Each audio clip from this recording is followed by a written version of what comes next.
Alright, welcome back to a new episode of the greatest book club in the world, aka book club. Yay! And today, guys, we're an extremely special episode. Guys, today, guys, we're on episode number 289, guys. 289! Which means, damn!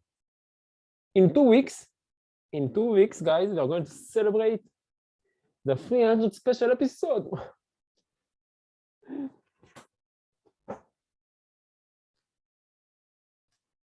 Let's just take a moment to appreciate the fact that we're going to reach 300 episodes, 300 special episodes, guys.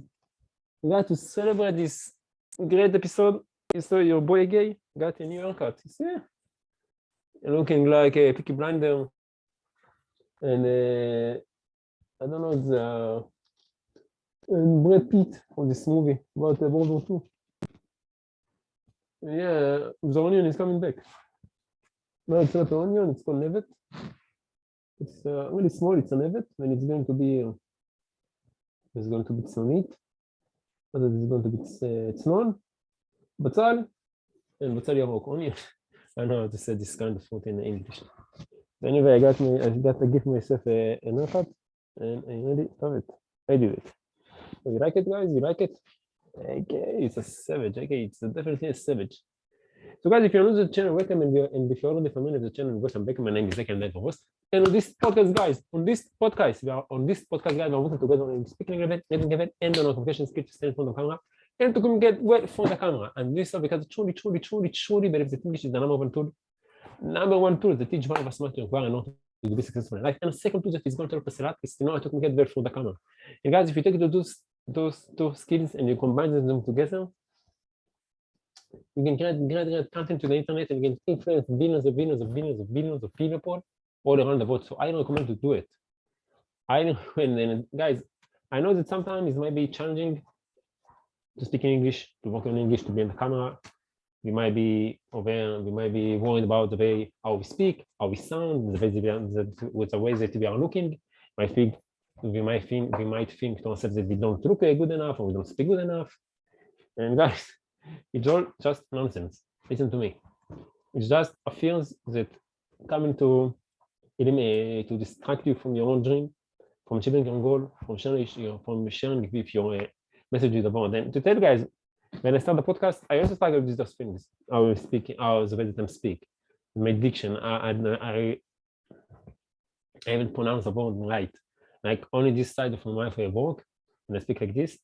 But now I work on it, and I think that I put my effort to improve it, and now I'm speaking with my whole mouth, I think. And I also have something to always. I'm trying to improve myself 1% per episode. Improve myself to give you the best content that I can.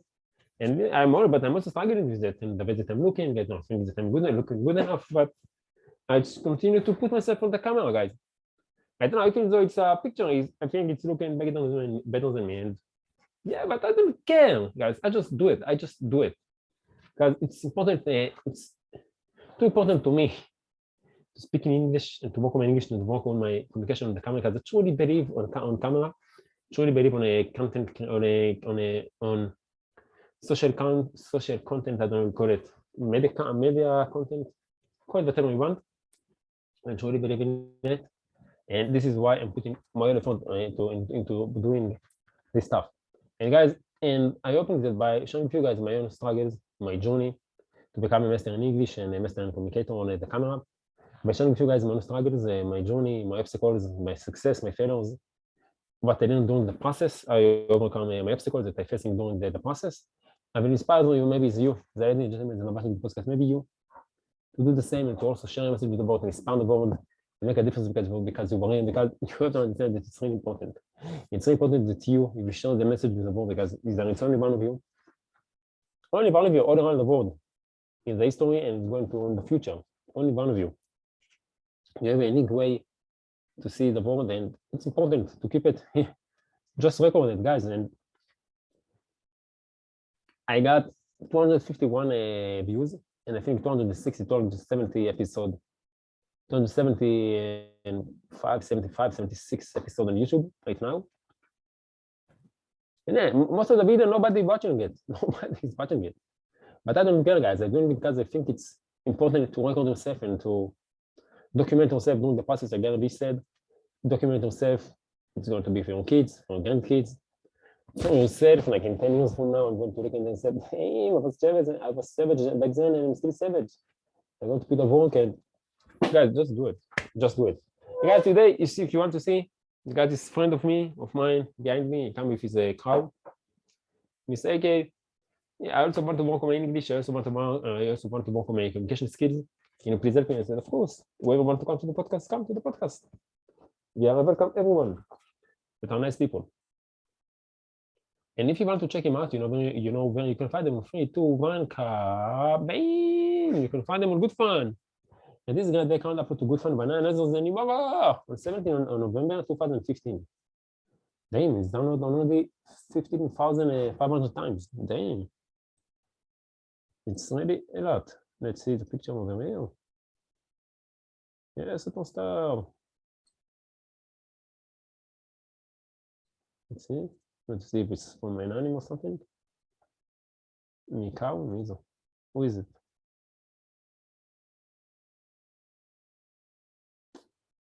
It's kind of funny.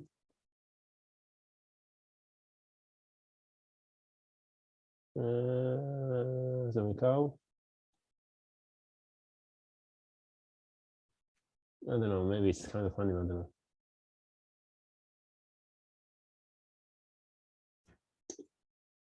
But anyway, guys, if you want to download this, of course, like the picture. And if you want to download this great picture, just need to choose the resolution from here. Press download. Right click on the picture, go to Shmirat Mudashim in Hebrew, or say picture S in English, and type that in the comment below, want it in your own language. Press on it. Choose very much to save it on a computer. Press save and kabel just like that, you will get this background on the computer. So thank you very much for the artist who made this great background, and thank you very much for Mimara for sharing this great background with us. Thank you very much. And today, guys, we'll continue our journey with your next 5 moves. I really love the book.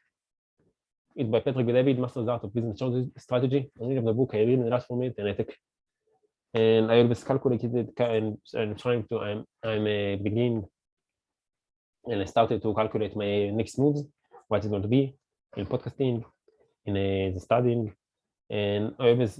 And after this first semester of a university end, I make my conclusion from it, and I know I'm going to face next semester. But I open for me what is my standard to achieve in the next semester. To learn more, I make my lessons from it, and I'm moving forward. I have a new moves. I'm calculate the moves that I'm going to do, and I registered for I applied to the job that I told you, and I hope that I'm going to get it. And this is going to be my next move in my empire, my media empire. So thank you very much, guys. And guys, if you want to check out this grand account, if you want to check out the Patrick with David social media accounts, and you know that I recommend you to check it and to check them out, because on the social media accounts, Patrick with David shows us huge amount of wisdom, huge amount of knowledge, and it's just for free. Just both to do it. Just both to go there and to learn from him. And if you want to check out the book, you got all the links in the description below, so make sure to check them out and like them. And guys, if anyone of you have any suggestions for me, for myself or the podcast, or if anyone of you want to go to the podcast, dig into the podcast, share a message about this style about make a difference because when you just have a great time with me in English. Because you know I'm a really nice guy, please let me know in the comment below so we can arrange it. And of course, guys, feel free to leave a comment in the comment section below if you learn something useful for the podcast, for the channel, maybe something that's it, or the book, or maybe you have your own life lessons that you want to share with us. Feel free to do it in the comment below, so all of us can enrich our life and improve. Thanks to you guys. And thank you. And what is thing, guys, before we start the podcast, guys, if you enjoy the video, if you enjoy the journey, if you enjoy the podcast and you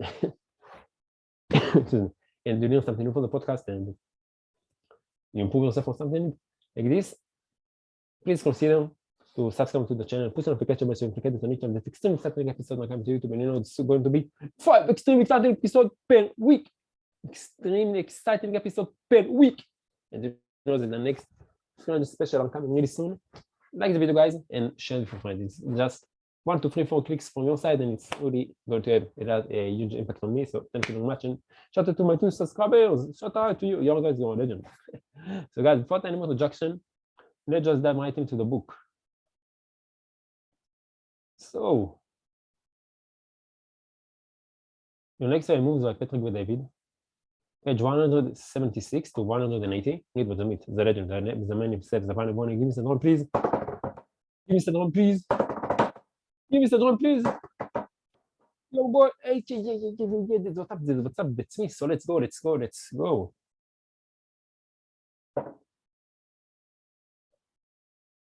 So let's go, guys. Let's go. Title: Make your numbers visible in order to identify leaks and trends. If you work for our offices, you will see screens and data streams everywhere. By displaying our data in the office, we are creating accountability and highlighting radical transparency. Because everyone sees everything. It's an amazing way of using the carrot and stick simultaneously. Excuse me.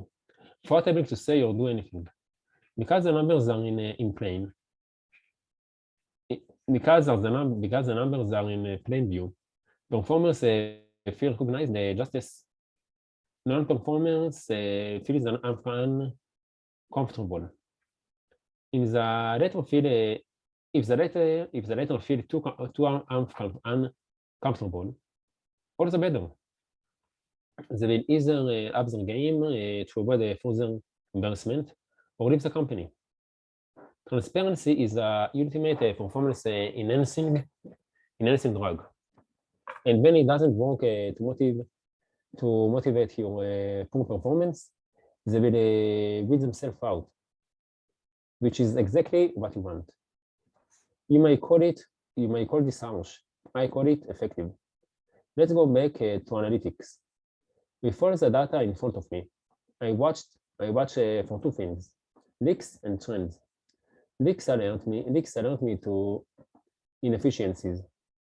If, for example, I see a big spike in submitted policy applications, but the processing time from our headquarters to the insurance carrier decrease, I suspect a leak.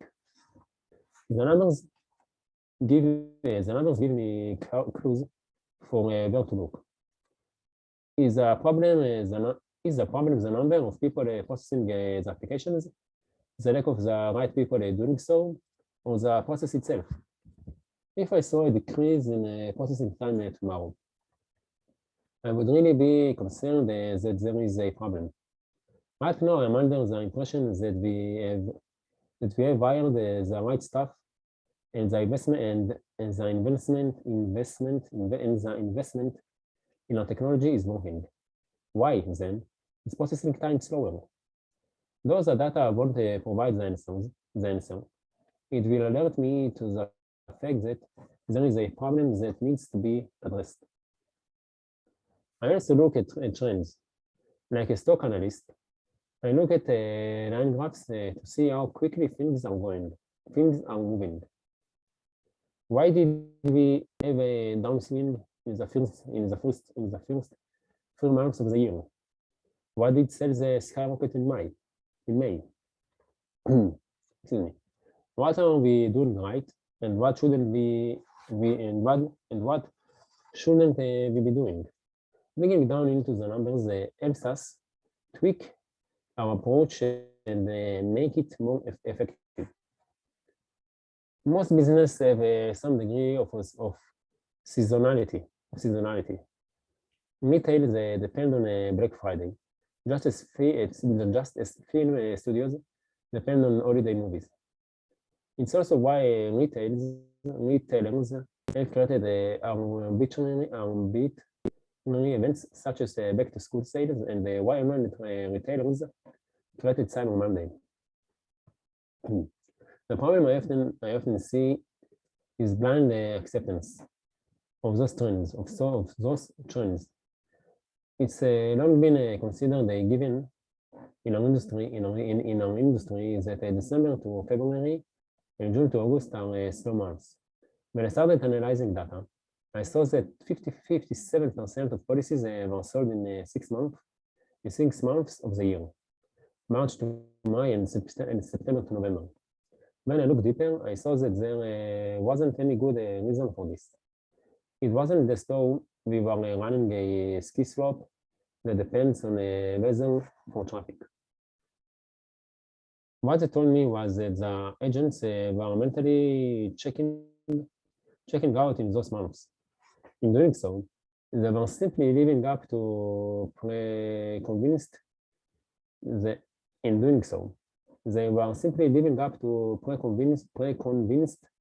expectations. Because the industry as a whole and the peers slow down at certain times, they followed suit.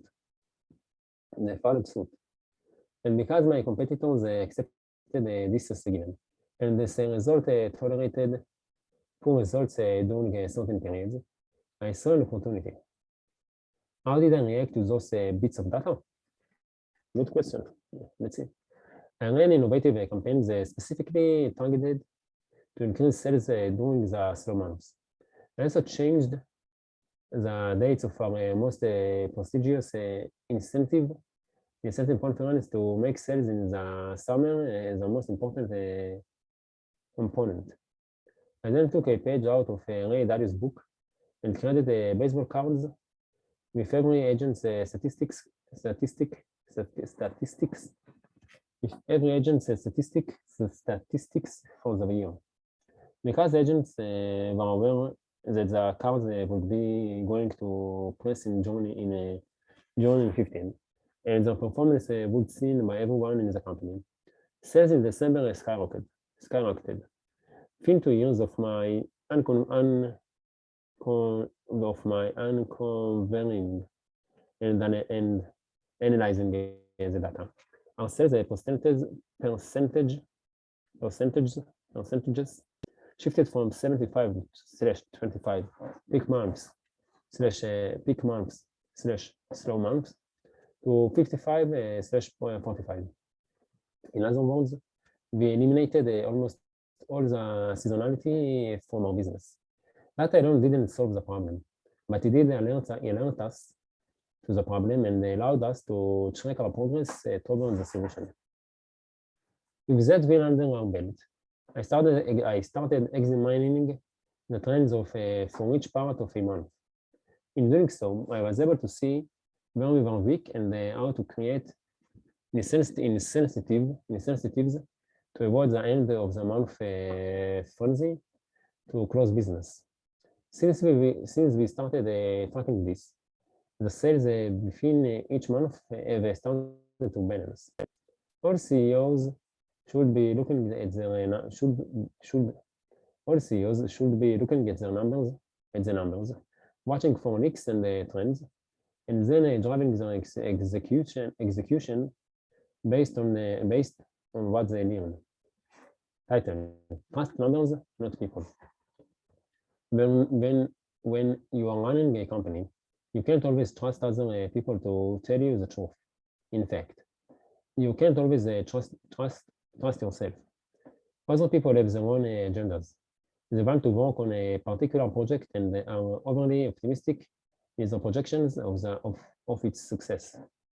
Sometimes they aren't even conscious of how they are twisting the truth. Entrepreneurs can make the same mistakes. You convince yourself that you can make a new product work, but it's your ego talking, not your logic. Or you promote someone, because you like him, not because he's earned it. Numbers help keep everyone honest. Most of your revenue products have type A personalities. Most of your revenue producers have F-type A personalities. They are aggressive, confident, decisive types, and those qualities are useful in various aspects of business. But type A's are also good self-promoters, and as a CEO, You need to differentiate between self-promotion and achievement. Here is how to do it. When people tell me how hard they've been working and all the results they've been generating, I start out by asking, what is your closing ratio? Let's say I'm having this conversation with Paul. He responded, 50%. 50%. Awesome. Now let me ask, what is your average sale per client?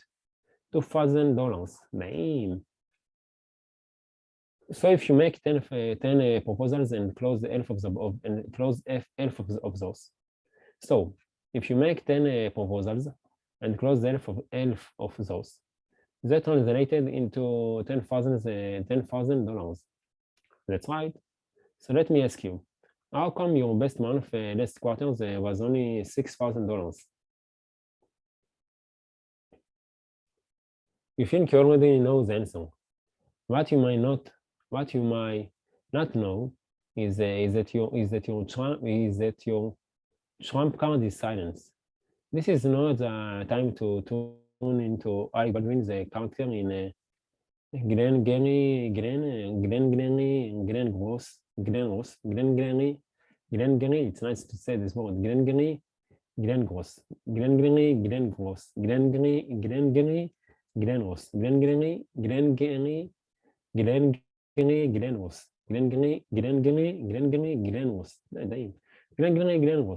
It scream. Put that coffee down. Coffee is for closers only. The leads are weak. You are weak. Rather than setting an assumption or questioning Paul's work ethic, remain silent. Let him answer the question. At some point, Paul starts talking. Sure enough, he gets angry and protests that he's not lazy. Why are you getting upset? I ask. I'm just playing back the numbers you gave me. Paul has already started to reflect. He's protesting that he's not lazy because he knows the data says otherwise. There is no need to beat him up. Just stick with the process. Bad managers use qualitative data. They will analyze such a situation with words rather than numbers. They will say the person is lazy, dishonest, or unmotivated. Those words don't do anything to solve the problem. Data, on the other hand, points to solutions. By relying on the data, you diffuse the emotion from the situation. By focusing on the numbers, you help the other person acknowledge realities. This not only provides the impetus for improvement, but preserves your relationship. Solving for X seems straightforward in this situation. The only variables in Paul's income are number of proposals, closing ratio, and average sale per client. Let's say the last variable is fixed at $2,000. There are only two ways to make more money: make more proposals or improve the closing ratio. When you dig into the numbers, you see that Paul's closing ratio actually is 50%. The problem is that he submitted only 6 proposals. Just as we had to look into the numbers when performing ITR analysis, we have to go deeper here. The data tells us that Paul isn't making enough proposals.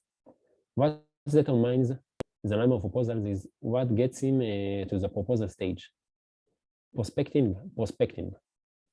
The culprit is that he's not generating enough leads.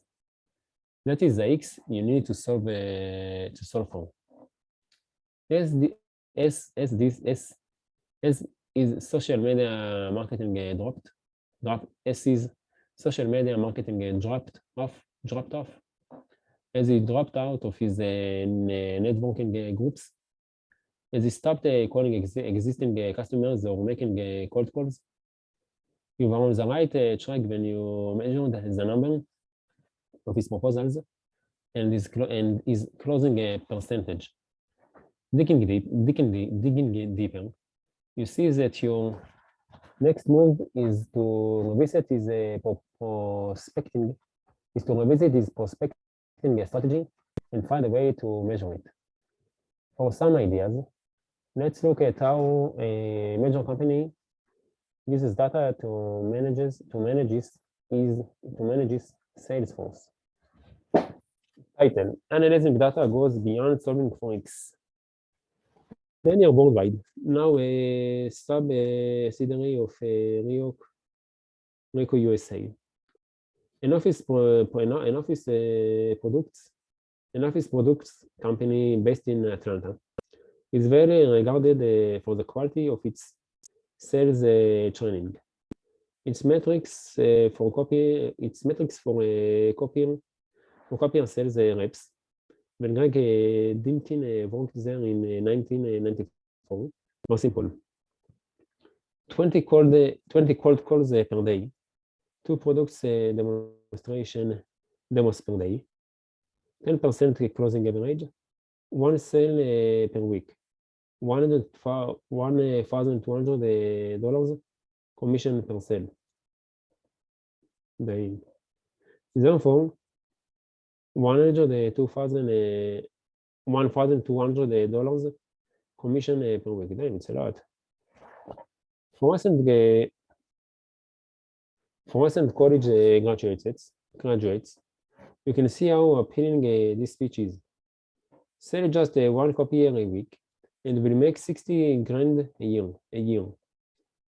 Even better, you wait to close only 10% of your demos to meet your quota. It's a formula that Linear figured out based on years of data. The hard part, of course, was that on average you had to make 100 cold calls a week to make 1 sale. Let's pretend that Chris is exceptional and there's a closing ratio of 50%. When you look at his weekly numbers, you see that he is averaging $2,400 per week. He's absolutely killing it. He's a number 1 rep in the office. What a stud. Do you see the problem? We have to revert back to qualitative data. Being a stud doesn't tell us anything. When we look into the numbers and see that Chris closes at 50%, we start scratching our heads. It's time to solve for X. His monthly numbers look like this. X cold calls per day, X demos per day, 50% closing average, 2 sales per week, $1,200 commission per sale, therefore $2,400 commission per week. Figuring out the number of demos is easy. Since he closes half of them, it's obvious that he does 4 demos. But how about the cold call numbers? They are nowhere to be found. Guys, guess what, guys? This is the end of the episode. So guys, thank you very much for joining me. I really appreciate the fact to choose the best of time with me. So thank you very much, guys. And I hope that you learned something from this podcast and from this episode. And I really look forward, guys, to see you all tomorrow for the next episode, extended episode of the next book about the episode of the binge party time to see how David is going to solve this problem. Until then, guys, until tomorrow, take care of yourself and have a great time. Enjoy with fun family and the members. Stay safe, stay in tune, and have a great time. Until then, take care of yourself and bye-bye. Today, Sunday, 23 on January 2022. Time now it's 21:42. And today we had a test in sociology, in the beginning of sociology. I wake up really late. And I hope that I was doing good in the test. I was doing good in the test. I know most of the answers. It was American test, not open test, close test, and I open. I was saying good. I don't know what I'm doing with my life right now, but yeah, that's it. היום ראשון, 23 ראשון 2022, שעכשיו היא 9:42 בצהריים בערב. מבחן במובן לסוציולוגיה. ראיתי את השאלות עובדים מאוחר ממש, ב-1-2, מבחנה ב-5, לא הספקתי ללמוד. לא רציתי לחזור חזרות את הכל, אבל מה שידעתי, אני מקווה שמעתי יותר מ-80, אני לא יודע אם אני רוצה להמשיך ל-85 הזה. רק לעבור את הקורסים עכשיו. פקדתי לכם, לא כל כך אמיתי, צריך להשקיע, אבל פקדתי לכם בסמסטר הבא, ויאללה, מצליח אותם בראש, אני קודם עכשיו נקליט את פרק, נעשה את הסרטון של 5 דקות על AK. דוד מהכיתה שאל אותי אם אני מרצה אותו, זה היה נראה בשבילך. נעשה את הסרטון של ג'וקו, ויאללה, נמשיך הלאה בכל הכוח. להתראות.